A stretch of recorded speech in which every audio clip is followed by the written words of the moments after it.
Benjamin West and his cat Grimalkin. Chapter 4. Only a piece of paper. Benjamin had to work rapidly. Sally's pleasant dream would not last forever. Besides, Mama and the girls might walk in any minute. He placed the clean sheet of paper and Papa's inkwells and sandbox on a bench beside the cradle. He knelt down on the floor. He dipped the goose quill pen into the black ink. Scratch, scratch, went the pen. With quick strokes, he sketched the outline of Sally's head. Then, very lightly, he drew her features, the faint eyebrows, the closed lids, the rounded nose, the smiling lips. His eyes darted back and forth from Sally's face to his drawing.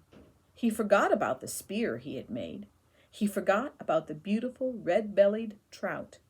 He forgot everything in the excitement of making his first sketch. There. He could try the red ink now. He wiped the pen in his hair as he had seen the travelers do. Then he dipped it in the red ink and gave Sally an orange-red mouth. With round and round lines, he sketched her silken curls. Why, the color nigh matches her own, he exclaimed. Just then, Grimalkin leaped on his shoulder and patted his cheek with a gentle forepaw. Can thee see any likeness to our Sally? Benjamin asked of him. Grimalkin seemed to gaze fixedly at the picture. Then he opened his wide pink mouth. Meow, he said, in complete approval. Benjamin laughed out for joy, but his laughter was cut short. There, in the doorway, stood Mama and Rachel and Sarah and Hannah and Mary and Elizabeth. Benjamin sprang to his feet, upsetting the sandbox and almost upsetting the inkwells. He hid his drawing behind him. He could almost hear Mama say, "If the world's people wish to draw, well and good. But thee is a Quaker, son. Thy grandfather was chief counselor for William Penn himself." Mama stood rigid, holding bunches of bright green mint in her hands. Behind her clustered the girls, their eyes questioning. At last, Mama came toward Benjamin with slow, measured steps.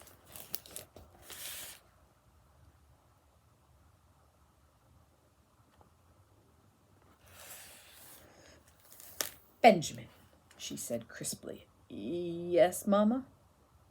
"What is thee hiding?" "Only a piece of paper, Mama." "I would see it." Benjamin winced.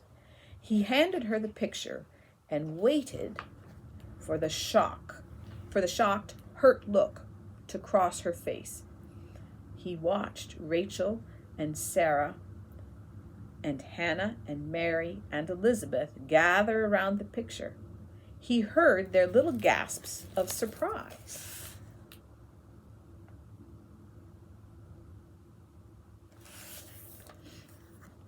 Then something happened, which Benjamin did not in the least expect. Mama clapped her hand over her mouth as if to smother an outcry of pleasure.